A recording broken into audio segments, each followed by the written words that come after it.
Hello, everyone. Today is a new day. I hope everyone has had something good happen for them this week, and I hope you're having a good day as well. Let's jump right into today's podcast. The phrase of the week is ultimately, I can only control myself. This statement is so true on many different levels for me. First off, as far as I know, there is no one that has a device that can control someone else. There are conspiracies out there that believe people higher up have control over us using various tools. Until someone shows me evidence of this, I do have to believe that we are only able to control ourselves and no one else. When it comes to others, we cannot control what they think, how they think, what they feel, how they feel, or what they believe in. We cannot enter their minds and make them believe what we want them to believe in or to feel a certain way. We do not have that control over someone unless they give that control over to us. The same holds true for us as well. No one can control what you think, feel, or believe. They cannot control your actions or reactions to situations. We have the ability to control ourselves. What may happen is that we have the lack of knowledge or practice to be able to do that. We also may choose to give up that control if that seems like the easier course, or we may have that control taken away from us as well. Overall, though, we do have control over what we do, what we say, how we react to things. And I'm going to talk a little bit more about that in the Thoughts to Ponder section, so keep listening for that. The emotion of the week is understanding. And the definitions I chose for this one, because there were a lot of definitions, is the ability to understand something, comprehension, sympathetically aware of other people's feelings, along with tolerant and forgiving. So I'm the type of person that likes to have as much information about something as I possibly can. I really don't like taking on a project or making major decisions without doing some research so that I can understand what I'm going to be doing or experiencing. The same is true when it comes down to interacting with people. I am not the type of person to hear one's story and not get someone else's story for anyone else who is involved in a situation, especially when it comes to work.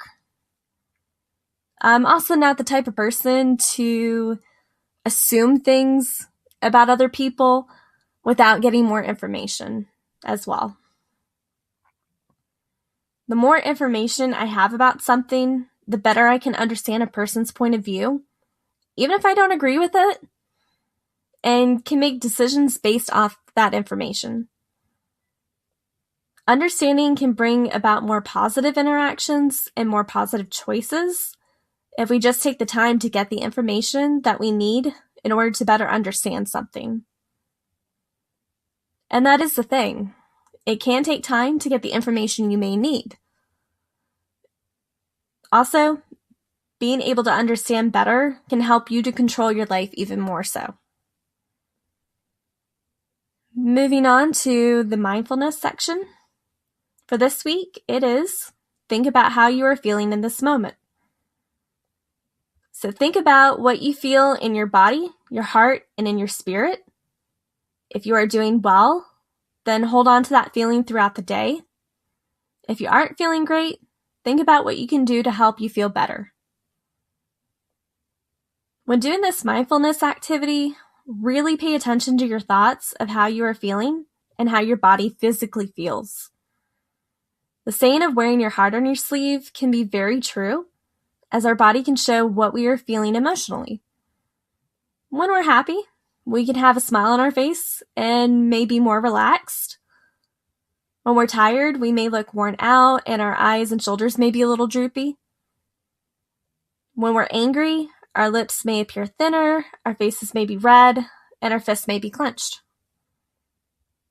Paying attention to how your body reacts to your emotions may help you better understand what you're feeling and how you can get to a more positive state. Being more mindful of this can be used as a coping skill, especially when it comes to depression, anxiety, or stress.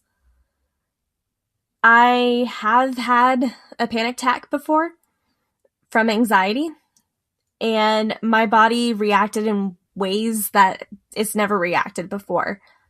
I actually had a racing heart. I felt like I was breathing a lot faster. I had this sense of dread in me. I was crying quite a bit, actually. I even felt numb at one point. I felt like a lot of tingling, numbness. And there was a lot of other stuff that my body was feeling, like a loss of appetite. And there was some other symptoms that I can't quite remember off the top of my head. But my body was reacting to the anxiety that I was feeling in that moment. And it was just an eye-opener because I never had those feelings before, never had those symptoms, I guess, from the anxiety. That now when I do kind of start feeling anxious about stuff, I can recognize those. And that actually helps me to cope with my anxiety better. Because when I start feeling, I actually start feeling the physical symptoms first before I realize that I'm feeling anxious or if I'm feeling stressed or anything like that. I start recognizing the physical symptoms that I am having. That cues me to use my coping skills so that I'm not getting to the point that I'm overwhelmed or burned out or anything like that. So taking the time to actually pay attention to how your body is reacting to your feelings can be very helpful in the long run. Moving on to spreading the positive. This week's was ask someone if they could use some help with something today. Everyone could use a helping hand once in a while. It never hurts to ask someone if they could use some help with something. The worst that they could say is no. There are many ways you can help someone. If you see someone who is carrying a lot of items, struggle to get a door open, you can ask if you can hold it open for them. If someone is sounding like they need to get something off their chest, you can ask if they need someone to listen to them. I always like to ask first, as it's safer than assuming someone needs help. Sometimes people want to be able to do things on their own, and this is especially true for people who are working to be more independent. So ask first, and then help someone if they choose to accept your help. It's better than just assuming. You might actually really offend somebody if you just do something for them instead of asking if they need help.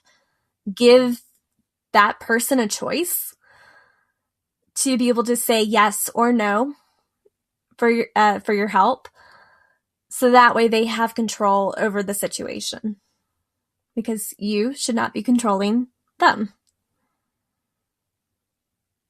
So now on to the thoughts to ponder. This week's is, what do I have control over in my life? So even if you do understand the situation and have choices presented before you, you may not always be able to control what happens within situations.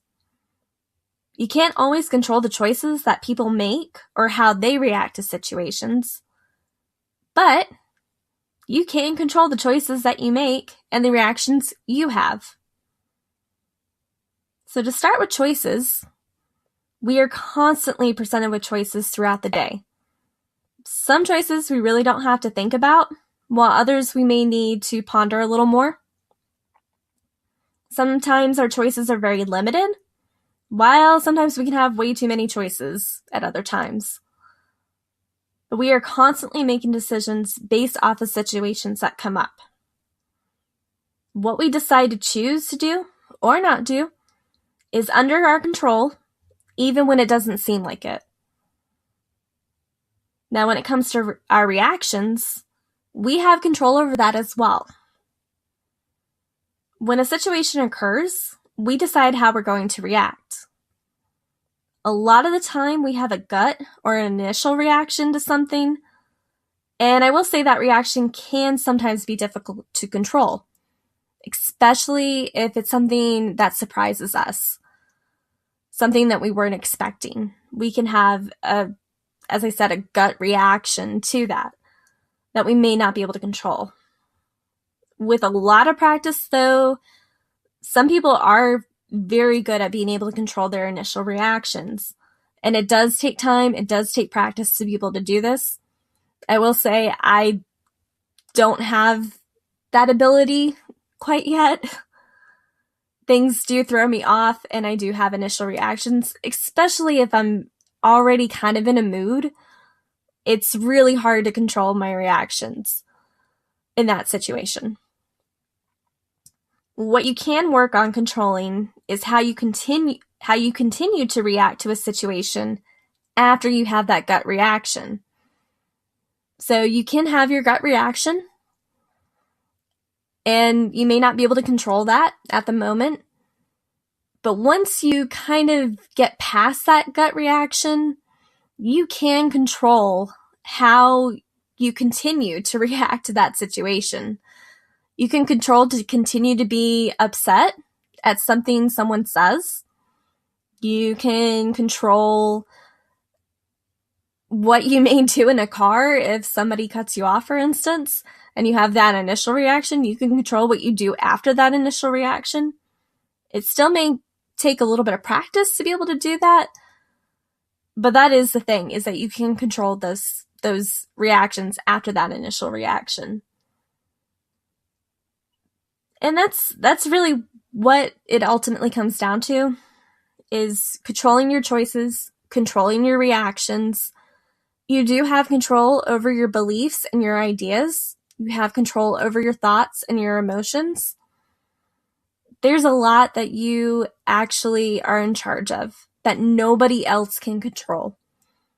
So that's just something to keep in mind with this week's episode, with this week's podcast. Do think about that. Do have a conversation about control and about your reactions and your choices. Have a conversation about understanding and what that means to you. And that is it for today. I will talk to y'all next week. Have a good day. You guys are awesome.